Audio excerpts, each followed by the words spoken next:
Hello and welcome back to episode 6 of Chaos Daily. I have no idea what's going on. So, today's episode is going to be a few hours late because I've changed my sleeping schedule to like a normal sleeping schedule. So I was up at like 4 a.m. this morning. And I did some stuff before I went to sleep thinking, yeah, I'll get some footage recorded and then it'll be good because I'll have some footage and I can edit it and get the video out. And then I woke up this morning and I looked at the footage and I thought to myself, what a load of garbage. Yeah, we got all this footage of like I was doing some stress analysis stuff and that was boring. I made this crazy cool mistake. Where is it? Here somewhere? Yeah, we were mucking around with the forces here. Yeah. See, like I changed it to 450, but then like didn't realize I didn't get rid of these extra zeros. So when I ran the simulation, they were all bent out of hell, and I was like, "What? What the hell? What's going on?" I don't. Anyways, yeah. So we did some of that. We did some stupid shit where I was messing around with how we were gonna break the frame apart because the frame's gonna have to be made in multiple parts. As much as I want a monocoque, I don't have a monocoque. We could do a monocoque, but it's too expensive to do a monocoque. It's unreasonably expensive to do a monocoque. And you got to think about practical things like if somebody drops the bike and there's some damage to a certain part of it, you then have to replace your entire frame. Nah, it doesn't make so. We were working on this system that I'm using that's going to use like a subframe. And that was all stupid. I was doing it all wrong. Now that I had to think about how to do it and this, that, and the other, yeah, it's all garbage. Then we started working on the, the swing arm. That went pretty well. But again, I did it wrong, or I got it close to what I wanted, but it was wrong. So I had to go back and fix it. Now I did record. I swear I recorded the footage of me fixing it. You think I can find that video file? I hit the record button. I remember it recording. I remember checking that it was recording. I remember hitting the stop recording button and it saying stop recording. Video file is missing. Gone. Nada. Nowhere to be seen. So, yeah. But here's the new tail section. Let's change the thing so you can like see. I think country road's the nicest. Yeah. Oop. We don't want to be in that nasty, nasty perspective view. Gross. Orthographic all the way. So yeah, and the new swing arm. You will not believe how light this swing arm is. Would you like to know how light this swing arm is? It is unbelievably light. Look at that. 1.5 kilograms. I've yet to do some stress analysis on it, but I'm pretty sure it'll be like, yeah, whatever, man. I don't care. I don't care. We're gonna throw like a couple tens of thousands of newtons on this thing and see if it budges, and it'll be like, nah, whatever. I need to make. I haven't decided how we're gonna do the union yet. Um, I would like to keep it centralized down this spine of it, but I know that I need to deal with some torsional forces, so I need to have it a little wider.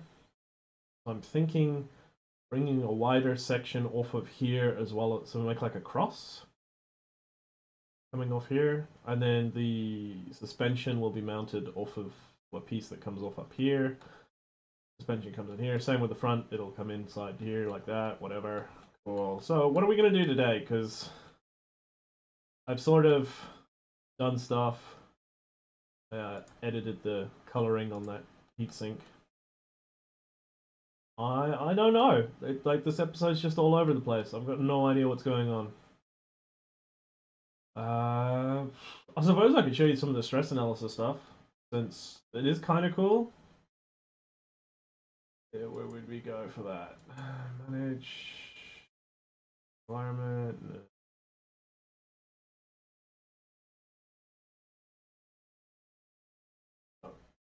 bad. We want to open this. We just want to do this one. We don't want to do frame analysis on something that isn't connected. There we go. There we go. Yeah. Stress analysis. We'll be using that frame analysis later on once we've got all the hardware and stuff attached to it. Okay, and you can see here I've still got it set up the way it was. So on these ones, we are running 800 newtons. Now, this is going to be tricky to like get this at all accurate, like for any practical purposes. It gives me a rough idea of how strong the frame is. It's all it's doing. It's giving me a rough idea of going, okay, you need to make it a little thicker here. It's a little weak, and that's what we did. But 800 newtons works out to be around about 90-ish kilograms. And then we had this one here, which is simulating the forces on the handlebars. Another, like, what would that be? 20-ish kilograms, 25-ish kilograms. So this would be like somebody leaning forward. And then we had them on here to simulate the foot pegs, but that was all just wrong. It wasn't accurate whatsoever. So let's just hit simulate, and I can show you what it looks like. These down here are the anchor points. So imagine we are pinching the frame here. This part of the frame cannot move. It's solid. It's somehow magically tied to the fabric of space and time and can't go anywhere. And everything else is going to be pushed and pulled and etc. So this will tell me, like, say for instance, it was you pulling a wheelie and the front wheel's coming off the ground. So all the weight of the bike is coming through here where the suspension is, and you sitting on the bike and you pushing on the handle, etc., etc. All of it's coming through the frame to this point down here. Chugga chugga chugga chugga, choo choo! Come on, the little laptop that could. You can do it. I need a new computer. One's like 5 years old now. It's still going. It's a great little laptop, but I would really like some hardware that's up to date. You know what I mean? Okay, so the first thing you can see is shit looks all bendy and floppy as hell, but it's not correct. This is what the actual deformation would look like. That's how much it would flex. That itty bitty, I mean, what? This is 5 mils thick, so that's like 2-3 millimeters of deflection. Just to give you an idea. Is it still doing stuff? Right, let's have a see. So what are we up to? 25 megapascals of pressure. That's not too bad. Ooh, I'm not liking this in here, but again, like this is all meaningless because we're gonna have the subframe geometry where we got this huge battery pack in here. So there'll be mounting points to the frame down here for the swing arm. There'll be loads of mounting hardware at the front here for the front end swing arm. Up in here where the frame's going to be chopped up so that it can be made in multiple parts. This frame section will extend up into here to homogenize the forces. And then you got this big battery that's going to sit in here, and more frame mounting hardware up under here for the tail stuff and all the hardware up inside the frame. So there'll be a direct linkage between the seat to the bottom of the bike frame here. You know, there'll be stuff. So these simulations are entirely meaningless. They just look pretty, and they give me an idea that, yeah, okay, push comes to shove, this is a strong frame. Do we have any deflection? Like, is it bowing out? I don't think it is. It doesn't look like it is at all. So there you go. That's what that looks like. Any warnings or nothing? No? Close? Yes? Go away. Go away. Silly. Anyways, so there are different types of this. You can look at a displacement map, and this is telling us what part of it is moving the most, and that is here. 2.2, yeah, 2.2 millimeters of deflection at the very tip there. So hardly any. And notice how, even though we're pressing down here, all of the deflection is happening past this point, there's no deflection happening before the point, which is telling us that it's not bending here, which is what we want to know. We don't want it bending here. Safety factor, all in the blue. Tells us it's not going to break, basically. And it pulls this from the material properties. So there's a generic carbon fiber material property that it's using to simulate this. Again, not perfectly accurate. Second principle stress. Yeah, that all looks pretty good. First principle.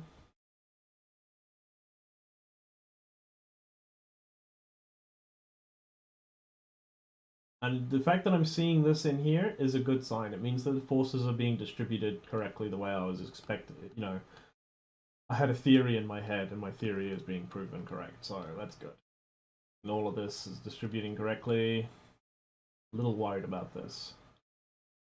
But again, moot point, doesn't matter. There'll be direct linkage between this point and this point. So, anyways. This, please, you, go away. You're done. Oh, do I need to restart? I need to restart. What are we up to? 11 minutes? You know what? I think that'll be it for today, actually. We've done some stuff, even though you didn't see it. I mean, this is just something that we're gonna have to deal with. Like, I will come and I'll have an idea for something and I'll just sit there and start working on it. And I won't record it because I'm not quite sure what I'm doing yet. I'm sort of gonna go back and forth and I do things over and over. Like I did this swing arm like twice. What else did I do multiple times? I think like some stuff in here. I've made a number of changes. I've gone back and changed stuff because I had an idea about something and I was like, okay, then what the hell? You guys seeing that weight saving thing? What? You're supposed to be doing a thing and you're not. Did I break you? I think I broke you. Here, let me fix you.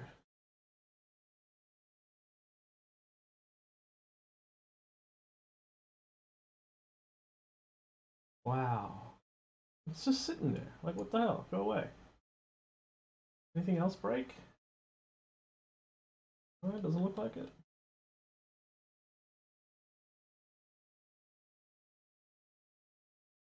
Can we just get a non-textured? There we go. Wow, that looks cool. Yeah, okay, that's better. So the next thing we've got to deal with now is how do we get this to attach to this? How do we get this to attach to this? Oh my god. Computer, why? What is breaking? I hate it when you got all of these associations and you start editing something and then something else breaks and you're like, why? Why you do this? Because I haven't planned anything out. Normally you plan stuff out so you can avoid these problems, but because we're going by, you know, the skin of our teeth, we don't know. Anyways, so yeah, we need to work out how to attach this to this. We need to work out how to attach this to this. This needs to attach to a thing in here, which needs to attach to this. There's a lot of attaching that needs to happen still, and I don't want to get into that yet. I'm thinking my next move is the front end, but before I do the front end, I want to work out how it's going to come into the frame. Are we going to come into the side, or are we going to come in the front? And I haven't worked that out yet. I'm still debating about it. So, yeah, there's an update for you. It's day 6, not much happened. We'll be back tomorrow. It'll be day 7, a whole week. We'll do something special. I don't know what yet. I have no idea. But yeah. There you go. I think it looks sexy. It's still like the more I do to it, the better and better it looks. I mean these sort of swooping features of it. And the other thing I realized, without even knowing it, is I've created a lot of the geometry and shapes that are in my logo. We look at the frame on the side. there's that shape of the thing, and if we look at the tail section, there's that shape of the thing, and the front end has a shape of a thing. There's a lot of shapes of things that are like, you could say my style. They're all part of my style that is unique to me. But yeah, so you know who I am. I'm Chaos. This is Chaos Daily, episode 6. Come back tomorrow for episode 7. There'll be more stuff. And until next time, expect the unexpected. See you guys later.